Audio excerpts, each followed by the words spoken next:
According to 2019 data, 86% of people admit to checking their phone while in conversation with friends or family. 86%.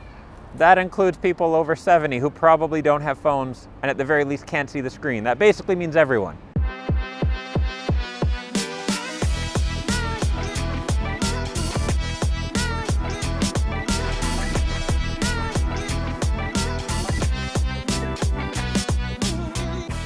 "66% of people are scared to leave their home without their phone. 26% of car accidents are caused by mobile phone usage. That's only 2% less than alcohol causes. And I mean, let's be honest, at least with alcohol, you get some fun beforehand. And 97% of children whose parents prefer to be on their phone than playing with their kids become Instagram models. Couldn't find a statistic for that one, but I think it's pretty common sense. Seriously though, the stats don't do this problem justice. Phone addiction is such a serious problem. It will intervene with your dreams, so much so that I now regularly screen new clients for signs of phone addiction. Because straight up, if a client is addicted to their phone, any of the work we're doing together, it's not really gonna make a difference. There's no point working on their confidence or optimizing their life to be built around their personality type, because they can't think clearly, they can't produce, they can't work because of that initial addiction. This is a serious problem. A phone addiction is going to kill your dreams. So at this point, we all know how manipulative and dishonest most of the companies involved in the attention economy are. That's not news. It's like heroin, it's addicting. Cocaine, probably a little addicting too. That isn't the news. But with any addiction story, there are two sides.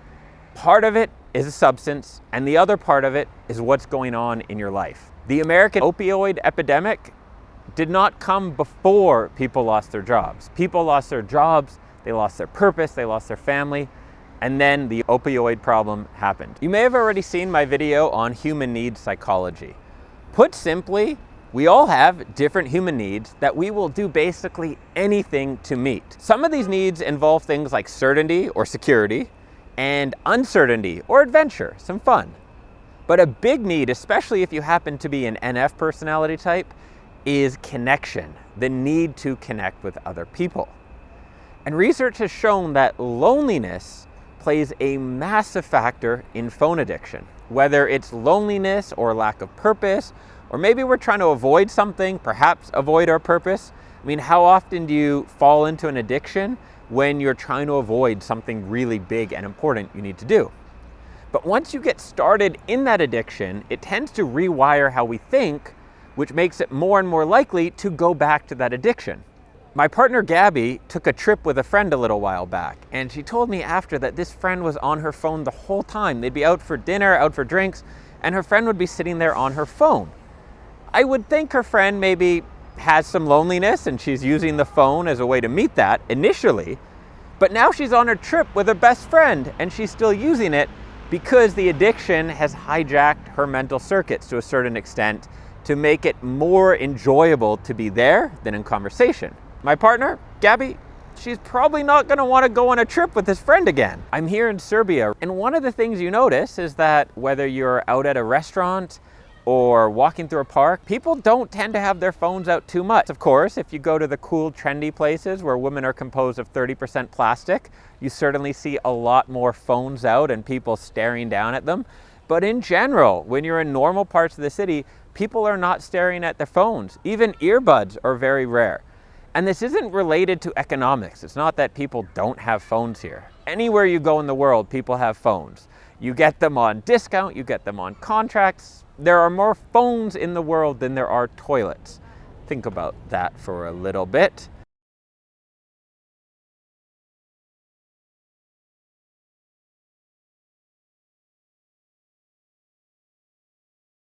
Now, I don't know this for sure, but I think there's a couple things behind the lower phone addiction and usage going on here and in Spain. In Spain, meals are sacred.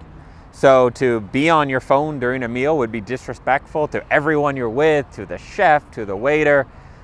Part of that is probably it, but I think another part is the amount of time you spend with other people in these high quality connections is greater. In Spain, you don't eat alone. You go out with your friends every day of the week if you want to. And that's what I found living in Spain. I spent some time in Valencia last year, and this group of friends we made, every day after work, they would play beach volleyball and then go out for some beers 5, 6, 7 days a week. Let's look at human connection, right? What would be the highest quality way to meet that need? Well, probably making love to someone you're in love with. Maybe, and these aren't related, just to be very clear, maybe playing in the park with your children, maybe holding hands with someone, high quality ways to feel connection.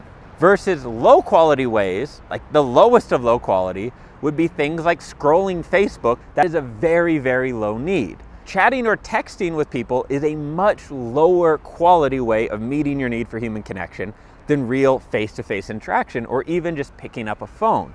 So most electronic addictions in terms of phone and social media networks, what they're doing is they're lowering the quality of the activities that meet your needs.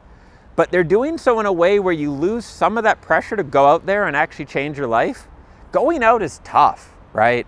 Asking a girl out, if you're a guy or a girl who likes girls or whoever else likes girls, that can be scary. You can get rejected, you can be hurt, but usually, you'd get over that fear. But if you can just creep on her Instagram all day, then that's, the 2021 way of dating.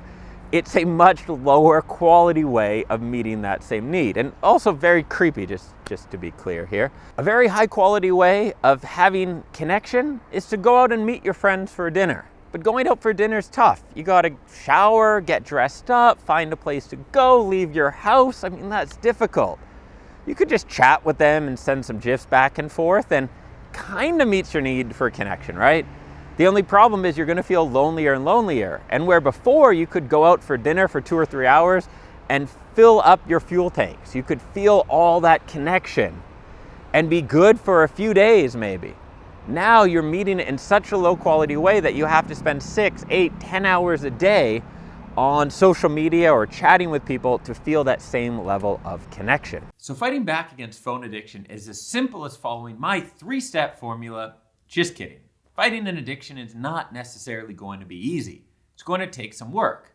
But you've got to think about, is it worth it for you? What are you losing through your addiction to your phone, to apps, to notifications, to all this crap? Perhaps you're missing out on time with people you love. Perhaps you're missing out on a legacy you could be building. Are you an artist, a writer, an entrepreneur who isn't painting, writing, or creating a business? Well, what's really most important for you? Now, with that in mind, there are 3 things that I recommend doing, and I recommend doing them in this order. Number 1, do a complete dopamine detox. I'll link to another video where I describe the full process for this.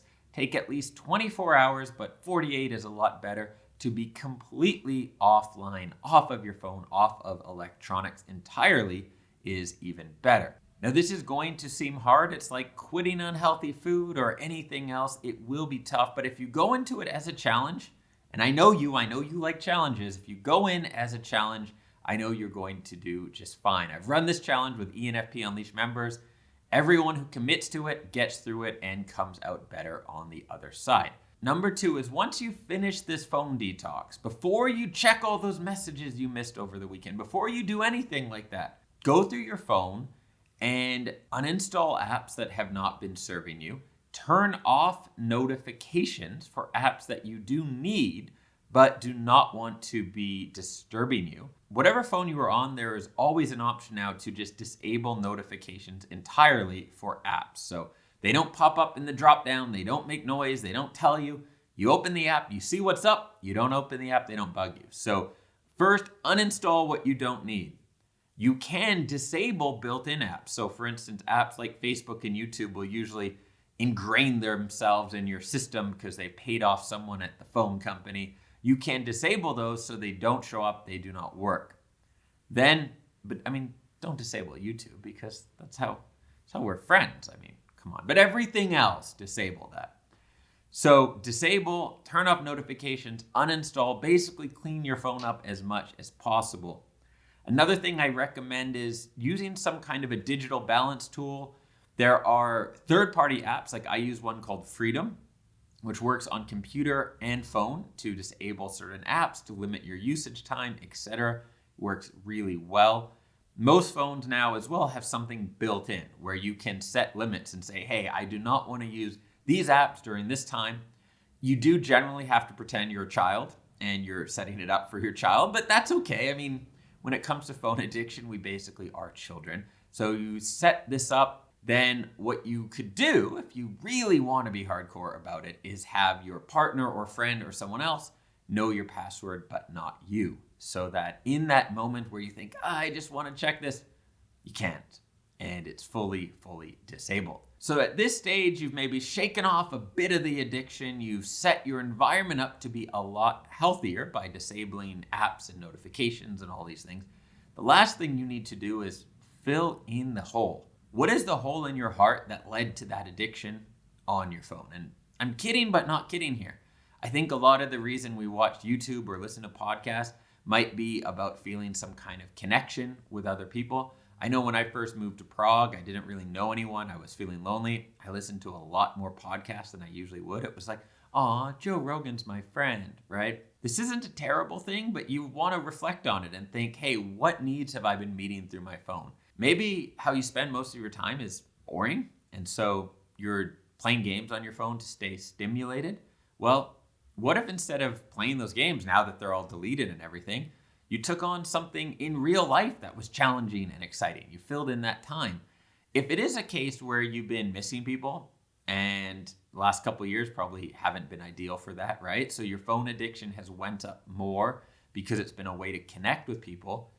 Now's probably a good time to fill in those holes. Maybe arrange to see friends more, phone people up for a real conversation, go to events, go to parties, do whatever it is. Even if you want to connect with fictional characters, I'm looking at you, ENFPs. Perhaps reading a book is a better way to do that than listening to a podcast or watching a YouTube video. And definitely it is better than following someone's fake life on Instagram. So number 1, do a detox. Number 2, disable, uninstall, turn off notifications. Do as much as you can to limit the danger your device poses. And number 3, reflect and fill in those holes. Why did this addiction to your phone start in the first place? What needs are you trying to meet through your phone? And what would be some healthier, much more enjoyable ways to meet those needs?